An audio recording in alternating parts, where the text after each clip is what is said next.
আপনি হয়তো জীবনে অনেক কিছু পেয়েছেন, চাকরিতে অনেক বড় পদোন্নতি পেয়েছেন, আর্থিক সচ্ছলতার অভাব হয়নি কখনো, বরং অর্থের প্রাচুর্যই আপনার কাছে আছে। অথবা আপনি হয়তো অনেক বড় ব্যবসা প্রতিষ্ঠান দাঁড় করিয়েছেন, কিন্তু আপনি জীবনে মানুষের সহানুভূতি পাননি, আপনি জীবনে ভালোবাসা পাননি। চিন্তা করে দেখুন তো, আপনার নিজেকে শূন্য মনে হবে না? দেখবেন মাঝে মাঝে আপনি উদাস হয়ে যাবেন, আপনার মনের কোণে দুর্দান্ত একটা শূন্যতা তৈরি হবে। ইভেন আপনি মাঝে মাঝে এও মনে করতে পারেন যে এই জীবন থেকে কি লাভ। আসলে মানুষ আকাঙ্ক্ষা করে ভালোবাসা পেতে, অন্যের সহানুভূতি পেতে। এটা মানুষের চিরন্তন একটা চাওয়া। যখন কোনো মানুষ কোনো মানুষের পাশে দাঁড়ায়, দুঃখে তাকে সাপোর্ট করে, কষ্টের সময় তাকে বলে আমি আছি তো, তখন সেই মানুষ আর লনলি ফিল করে না, একাকিত্ব তাকে আক্রান্ত করে না। কিন্তু যেসব মানুষের অনেক কিছু থাকার পরেও আপন কোনো মানুষ পাশে থাকে না, সে প্রচণ্ডভাবে একাকী অনুভব করতে থাকে, অবসাদে ডুবে যেতে থাকে, কষ্টের মধ্যে নিমজ্জিত হতে থাকে, দম বন্ধ হয়ে আসতে থাকে। মানে আমি এক ভদ্রমহিলাকে জানি যার আর্থিক কোনো অভাব নেই, বরং অর্থের প্রাচুর্য আছে, কিন্তু ভদ্রমহিলা দারুণ অবসাদে নিমজ্জিত থাকেন। কেন?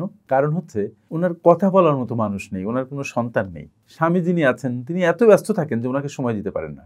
ধনী ফ্যামিলিতে বিয়ে হয়েছে, কিন্তু এই যে মানুষের ভালোবাসা থেকে বঞ্চিত এবং তার স্বামী যে তার স্বজন হয়ে ওঠেনি, এটাও একটা কারণ। এই কারণে সে অবসাদগ্রস্ত থাকেন এবং মাঝে মাঝে নাকি তার মরে যেতে ইচ্ছে করে। দেখুন, আর্থিক কোনো সমস্যা তো নেই, কিন্তু তারপরে তার এমন মনে হচ্ছে কেন?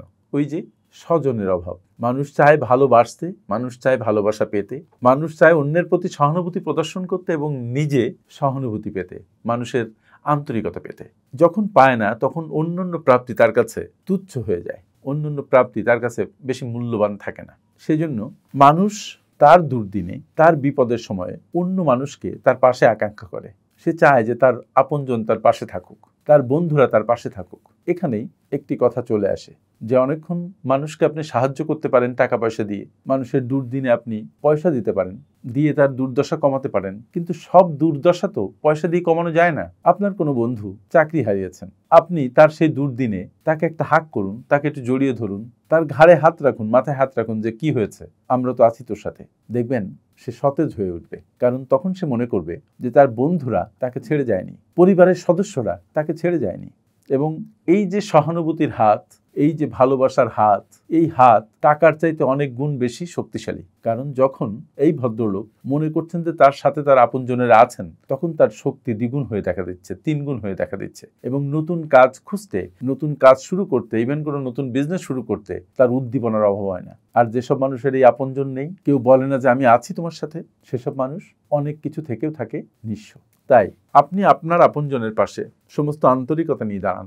আপনি আপনার বন্ধু বান্ধবের দুর্দিনে সমস্ত হৃদয় নিয়ে দাঁড়ান, তাকে বলুন যে আমরা আছি তোর সাথে। এই যে আন্তরিকতা, এই যে ভালোবাসা, ওই দুর্দিনে ওই মানুষটাকে বাঁচতে সাহায্য করে, ঘুরে দাঁড়াতে সাহায্য করে। পয়সা অনেক বড় সাহায্যকারীর ভূমিকা অবতীর্ণ হয় হয়তো, কিন্তু আপনার সংযোগ, আপনার ভালোবাসা, আপনার উদারতা, আপনার আন্তরিকতা, এটা পয়সার চাইতে অনেক বেশি শক্তিশালী একজন মানুষকে অনুপ্রাণিত করতে, একজন মানুষকে ঘুরে দাঁড়ানোর ক্ষেত্রে হেল্প করার জন্য।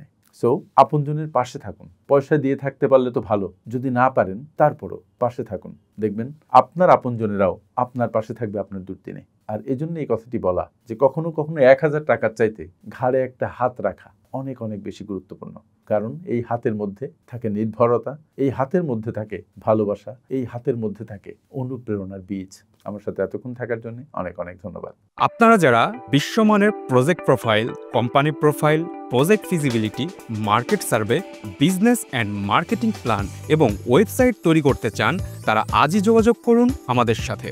ফিনপাওয়ার leadership international, a finance and business consulting farm.